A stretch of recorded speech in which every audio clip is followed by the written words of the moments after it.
go. All God's critters have a place in the choir. Some sing low, some sing higher, some sing out loud. Telephone wire. Some just clap their hands, paws, or anything they got now. God's critters have a place in the choir. Some sing low and some sing higher, some sing out loud on the telephone wire. Some just clap their hands or paws or anything they got now. Hello, Shelley from the sunny, hot South. Hi, Elaine. Elaine is always the first one, second one to come in. Hi, Kathy. Elaine, hi here from Illinois. And Roseanne from Knoxville. My regulars, love it. Some just clap their hands or paws or anything they got now. Kelly knows that song. You know, we started singing it the other day, the kids and I don't know, I was with two of my sons. They're adults, but we were just thinking about how funny it was when we used to sing that song. And it's been, you know, that's the kind of song that sticks with you way past the amount of time you'd like it to. It just carries on and on and on. Okay, hi, Nathalie. Nice to see you here. All righty, so today, we're going to be talking about a couple of things. First, let me tell you, I'm Joette Calabrese. Every Monday night, Eastern Standard Time at 8 p.m. I do this. I don't know how many weeks I've been doing it, but I've been very consistent. I started it about I don't know, maybe 8-10 months ago, and then we had some problems with our with where we were living, and we couldn't pick up the signal well enough. Couldn't count on it. So we said, okay, we're just going to stop until we can get this settled. But since I've started again, it's been every Monday night at 8 Eastern Standard Time. And I would like to do it for a very long time. I want to finish this book with you folks. This is my Materia Medica. I'd like to go through it with you. This is what it looks like. My Materia Medica. It's not the only Materia Medica in the world. There are plenty of Materia Medicas. Mine's just a simple one. It's not intended to be very involved. You can get some Materia Medicas that are very involved, and I've shown them to you in the past, that are many, many pages long. And those are great too, but sometimes we need something that's really simple, that can be cursory and quick, and others that are more complex. So one of the things I wanted to talk about tonight was that I know that a lot of people have difficulty knowing how often to repeat a homeopathic medicine. So let's talk about that first, then we'll get into the Materia Medica a little bit. And we're going to separate. We're going to make two segments out of how we're going to look at this. When it comes to an acute condition, we repeat, generally speaking, more frequently. Not always, but generally speaking, it's more frequent. When it's a chronic condition, we're going to generally be using something a little less frequently, perhaps once a day, twice a day, every other day, every third day, every 7 days. We're not going to talk about chronics tonight. Too complex. And that's why I always say that I try to give you as much information as I possibly can on this Facebook Live and my podcasts and my blog for free. But as soon as it gets a little too complex, that's when I say we really have to start digging into studying from a class. So let's do acutes. I've talked about this before, several months ago, maybe 6-7 months ago or so. I was swimming in our pool in Florida, and my eyes started to swell up, and it got really swollen. In fact, if you go back and look at it, it really looks, it's pretty unsightly, very, very itchy. And it was all on the left side, and I had this happen so that I just insisted. I kept swimming in the pool 45 minutes every day. I was not going to miss a single day. And in spite of the fact that my eyes were getting bad, they were getting swollen, a little itchy, especially the left one, I was just not going to let go. I really wanted to continue swimming. And someone said, well, just don't put your eyes in the water. Well, no, I was not. This was a reaction of the eyes in spite of the fact that water was not going on my eyes. And I'm certain it was the chlorine or whatever else was an adjunct to the pool cleaning chemicals. And then after that went away, I got rid of it, and it worked nicely. The homeopathy worked beautifully. Then I had it along in my neck. Well, that started to happen again the other day for no apparent reason. And I don't really try to figure it out too much. You know, if it's obvious, then okay, then I'll accept it. You know, if I ate something, although I don't have food intolerances any longer, but let's say it was, 30 years ago when I did have food intolerances, I could tell often if I ate something that this or that would happen. But I try to steer myself away from thinking too much about that, because it can send us down rabbit holes and make us neurotic. So it is what it is. You can't see it so much because I got rid of it. I mean, there's very little left. It's a little raw, and I'm pointing it out to you. It's a little more wrinkly on this side. You can see it a little bit. And it went up in here and it was across here. And I'd get up in the night and I would be itching. It was just maddening. It lasted about 3 or 4 days until I said, well, I guess I better do something about it. I don't generally jump on it. Now, I'm considering that an acute, in spite of the fact that really, to be honest, on some level, it does represent something a little more chronic, because I had eczema as a child, and now this is the second time I've had this in the last several months. So it's probably something chronic that's coming up, but nonetheless, we're going to count it as an acute right now. So I used, what did I use? Antimonium crude 200 and arsenicum album 200. That's a Banerjee protocol. And generally speaking, we use it twice a day, and that's for rashes that are itchy. But I also use Coffea 200, homeopathic coffee, Coffea 200, because the itching was particularly maddening at night and would wake me in the night, and I would just be like, I mean, it's a wonder I didn't do damage. It was so itchy. And I'd get the sheets and try to rub it with the sheets, and then that wasn't good enough, and I'd had to use my nails. It was super itchy. In fact, just thinking about it right now, I don't even want to think about it. It was so uncomfortable. And I remember how it was when I was a kid. I was always scratching. And parenthetically, I'll tell you, I remember people saying to me, don't scratch now. And I'd say, oh, yeah, right. Don't scratch. It's like when a woman is told when she's giving birth, now, don't push. What are you, nuts? Don't push. All the forces of all of nature are with you. Every mother in millenniums before you are all helping you push, and somebody says don't push. Crazy. So anyway, that maddening itch, especially if it wakes you at night, it doesn't have to wake you at night, but Coffea is great for that maddening itch. And I'm going off on a tangent, as I always do with this. I'm not at all sticking to the script here, but I just want to tell you because it's fresh for me and it's fresh in my mind, and I want to share it so that you can all learn from my sufferings. I learned from your sufferings. You might as well learn from mine. I should also say, many people say to me, well, you don't get sick. You're a homeopath. Are you kidding me? No. I get sick. I get stuff. And my family gets sick. We're on this earth just right along with everyone else. I just more often than not know what to do. I don't always know, but I usually know. So I'm telling you this because when it was really itching, I took Coffea. Generally speaking, the way the Banerjees use it and the way I learned from them was to use it 200C twice daily, and particularly before you go to bed at night. But it was so itchy, I just couldn't stand it, and I took an extra dose in the middle of the night when I woke. And then in the daytime, I would take the arsenicum album and antimonium crude, and that's generally used twice a day. But because it was so itchy for those few days, I took it 3 times a day. Now, the reason I took it 3 times a day and not 6 times a day is because 3 times a day did it. It calmed it right down.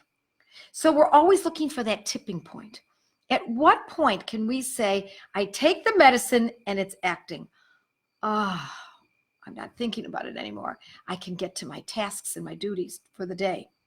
But when it starts coming up again, oh, here it comes again. You take the medicine and now you're looking. How long ago was that? Was it 2 days ago? Unlikely. In this situation, it was, for me, it was about 10 hours, 8 hours later, I needed to take it again. Once I saw that I needed to take it 8 hours after the last dose, and it again resolved the itching. And by the way, it was very swollen and flaky, or getting flaky, and starting to look like it was going to start cracking. And there were also pustules of itchiness. And when I saw that it was about 8 hours, now that sets my standard. So now I know approximately every 8 hours I need antimonium crude and arsenicum. And coffee, I need it 3 times a day because that's what, in the morning before I went to bed, and I saved it, the last dose, right by my bedside for the potential of my having to get up and take it in the middle of the night, which I did several nights in a row. So people say, well, so how do you know what that is? Maybe it's not 8 hours. Maybe it's only, let's say someone is, I'm trying to think of another example. Someone is vomiting relentlessly. You don't give a medicine for, let's say it's veratrum album or Ipecac or arsenicum album or something, or Nux vomica, whichever one you choose. All of those can be used for vomiting. My favorite of all of them is actually veratrum album. I find that works for me the best. But you're not going to have, if someone is vomiting relentlessly, you're not going to wait and say, let's see how long this takes. No, I would do it closer together. I would go maybe even an hour away from that first dose. So you give the dose, you don't see a change yet, give the second dose, you still don't see a change yet. Another hour later, give another dose. And now you're waiting for approximately 4 doses where you can start reading whether or not this medicine is acting. When you see that it's acting, then you're looking at your clock and you're going to say, okay, that's about the time. So that's the way you're going to use it for an acute. I had a friend. I attended her home birth many years ago. That baby is now 6'2" and handsome. But I attended her birth as the homeopath. I was not a midwife. There was a midwife there, and this friend had a. I've spoken about this birth many times because it was significant in my estimation. This birth was previously she had I think 2 other births, or was it 3? And at each one of her births she hemorrhaged pretty heavily. The one previous to this, she had to be run to the hospital, and she was she could have lost her life. And that was also home birth, but she got there in time and it was fine, and I was not a part of that one. But the next one I was a part of.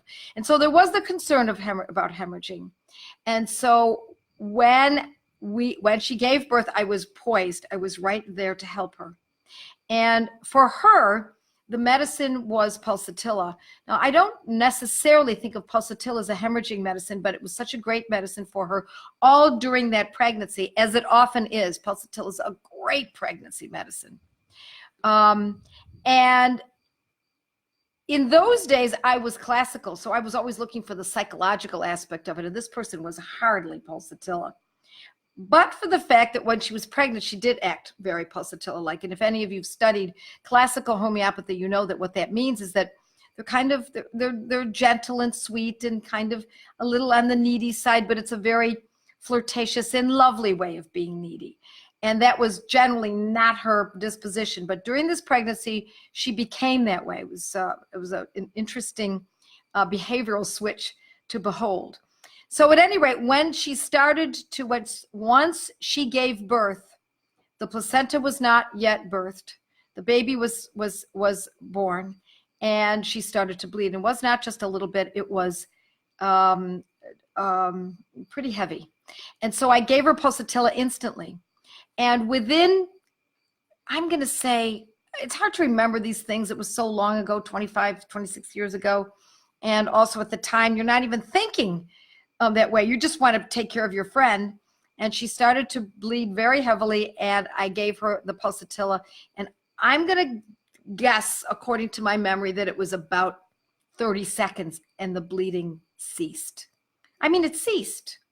From a gush, a constant gush, to stopping, completely aborting. The bleeding aborted. Then, about 20 minutes later, as I recall, the placenta birthed and she started bleeding again. I gave her another dose. Now, in between, now that I think about it, I gave her a couple doses in between because we wanted to be certain. We knew that pulsatilla was the right medicine because, how did we know? Because it acted, because the bleeding ceased.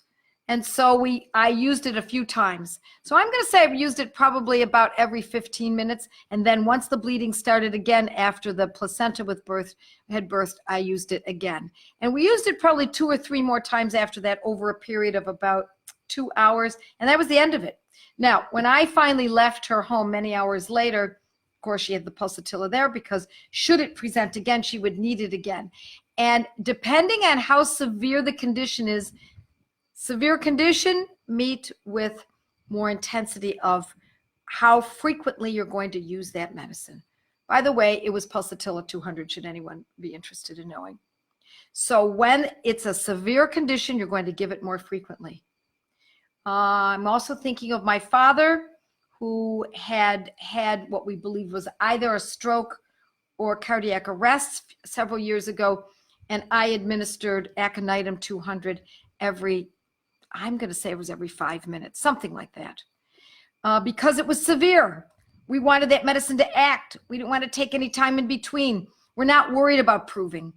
Don't worry about provings, particularly in an acute, and particularly when there is drama in this acute. I would say the potential of a heart attack or a stroke is dramatic. The potential of hemorrhaging is dramatic. Relentless vomiting, still pretty dramatic, can be dangerous in some people. Dramatic. You want to use it frequently. So when it stops, when the condition abates, you still are poised with that medicine. You're still going to hold on to it and potentially use it at any time. And in fact, you may even give another dose or 2 after that, just to make sure things are settled down.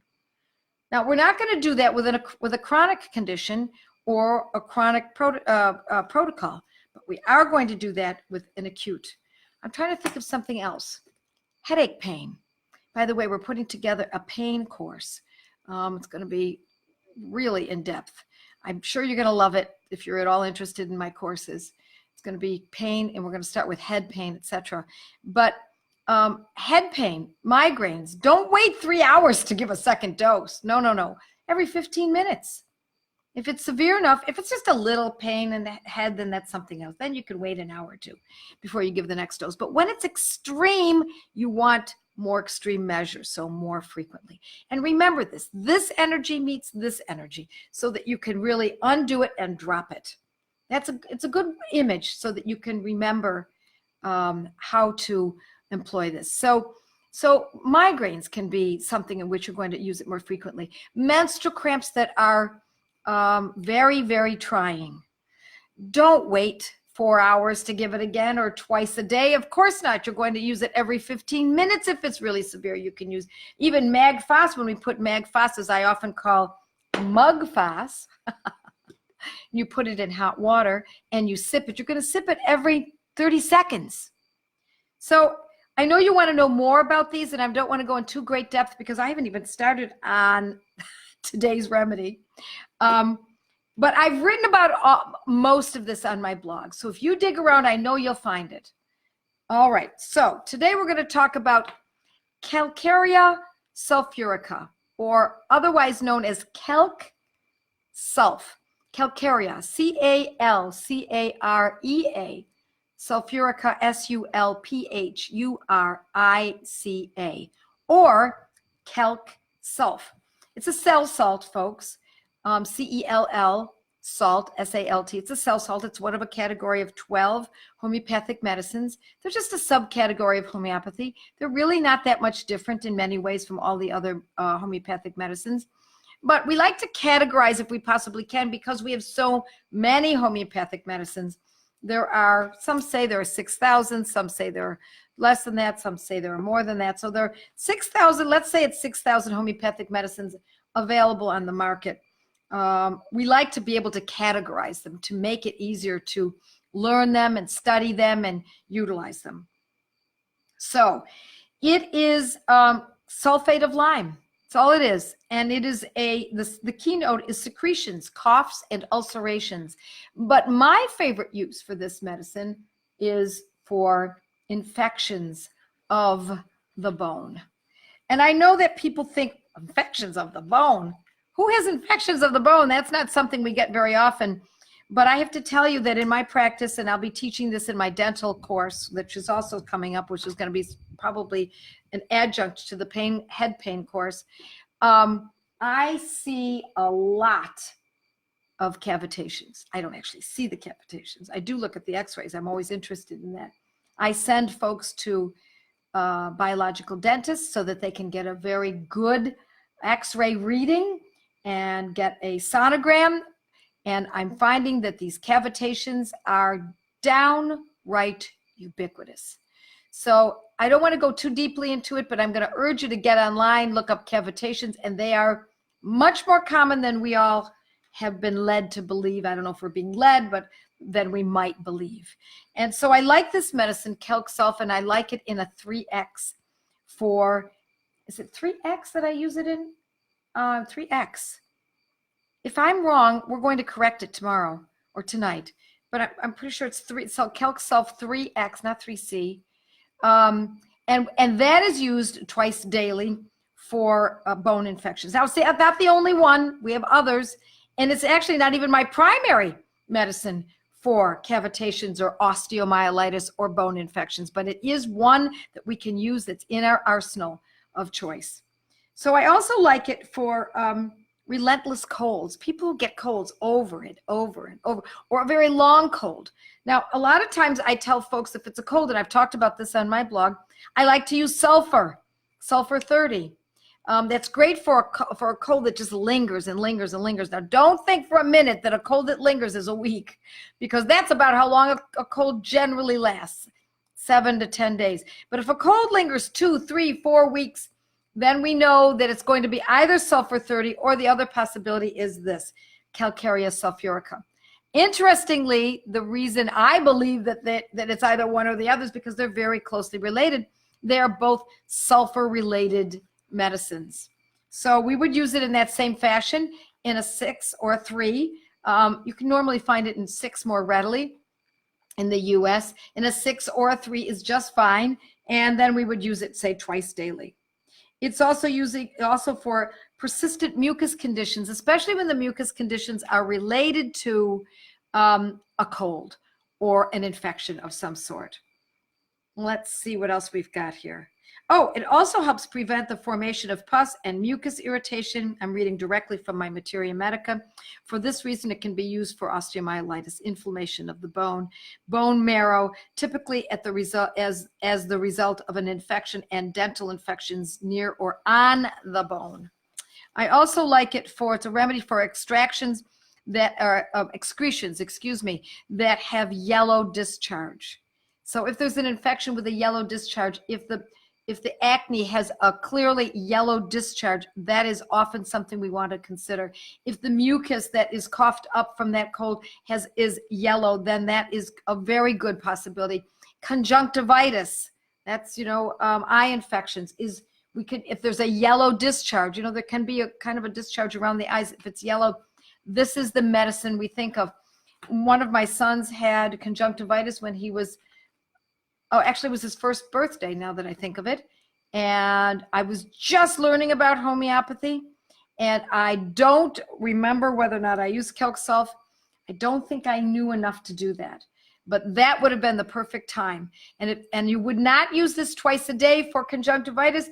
If it's really severe conjunctivitis and the eye is all swollen and it's weeping and the child is sickly, a little bit of a fever, and there's mucus and discharge and redness and pain, etc., you're not going to use just Calc Sulf, but you certainly would use it, and you'd use it frequently. I would say every 3-4 hours, something like that. You would also consider something like belladonna and others. And I've written about this on my blog. I know I'm covering lots and lots of ideas here today, but I like to be able to do that every once in a while. Calc Sulf every few hours when in an acute state. Let's see. Or when there is, even and 3 times a day for months when there's a discomfort that occurs on a more chronic level. So the chronic level would be perhaps a bone infection, osteomyelitis, or something like that. Also, the skin of the person that is in need of Calc Sulf is white. And what I mean by that, it's almost as though they've lost their blood flow. And they look, as I put in my book, alabaster looking. So that's another indication. Now, you're not going to give this to someone just because they have white skin. You're not going to give it to someone who looks very light. You're not going to give it to someone who has one pimple of acne that's a little bit yellow. But if there's a lot of acne or there's a lot going on, then by all means, this is your opportunity to take advantage of this wonderful, wonderful medicine. All right. Yeah, Kay. Yes, hi, Kay. Nice to see you here. Yeah, I was agreeing with Joette on the not being able to stop scratching when they tell you to. It can be absolutely maddening. And let's see if I've got any other questions that I can answer quickly here. Was the Pulsatilla 200? You bet. Pulsatilla 200. All right. Pain course, can't wait. Yeah, I can't wait either. It's going to be very in-depth. It's going to take us a while to put this together. I don't want to miss anything. We're going to be asking for your information on this. What kind of pain? I mean, we know the kinds of pains most people have, but I want to make sure that we're able to cover as much as we possibly can. So we'll put it out there, and when you have an idea, we'll ask you. You can even tell us now, as a matter of fact, or just respond to this, or email us at info@joettecalabrese.com and tell us what, give us some kinds of pains from certain conditions or types of pains, because we're going to cover both. Not only pain from arthritis, for example, or pain from a head injury, but pain that is an unknown source, but is, let's say, pulsating or burning or aching or pressing or stitching, etc. So we're going to talk about that as well. All right. There we go. Let's see. Hi from Mississippi, California, pink eye, conjunctivitis. Yep. Let's see. A flare of a dormant chronic is treated as an acute. Yeah, that's a good question. See, here's the thing with my flare of a chronic. This happened about 6 months ago, but then before that, it wasn't since 1965. So in a way, it is chronic. So I should, if this happens again, then I'm not going to ignore it. And I am just going to go after this as, an old skin condition, an old allergy of sorts. And I'll treat it, I might treat it differently. But on the other hand, even treating something with an acute is not suppressive. I know some people think that. It absolutely is not suppressive. Some people think that if you treat a medicine homeopathically with this method of repetition over and over again, that it could be suppressive. I don't know where the heck people get these ideas. It is absolutely not so. I don't believe it's from Hahnemann. I've read all those aphorisms time and time again. It's not going to be suppressive if it's acting. If it's not acting, it's not doing what you want it to do, and you insist on taking it, okay, I grant you that could be suppressive. But if it's working, why would it be suppressive? It's that those are two different actions. So you want to use something that is working, and you want to always be watching for that. And next week, we're going to talk about how we know when a medicine is working, because it seems like an obvious thing, but in many ways, there are some nuances. So we'll talk about that next time. All righty. Sciatica pain, you bet. Oh, that's a killer. That's a tough one. Headaches for a kid due to fever and flu. Yep, we'll talk about all of that stuff. Those are really good. Thank you. Stress headache. Yep. Gallbladder pain. Now, that gallbladder pain is covered very thoroughly in my Good Gut, Bad Gut course. And I would urge someone who has gallbladder pain not to think of that as just pain. That's something that the gallbladder is screaming out for some help. So I would urge you to get to something and really uproot that. Alrighty, I think we've got it. I think we've got a good wrap. And next week, we'll talk a little bit more about philosophy, and we'll go to the next homeopathic medicine in our Materia Medica. Meanwhile, I wish you a wonderful evening, and wonderful to see you all. God bless you. Bye, folks.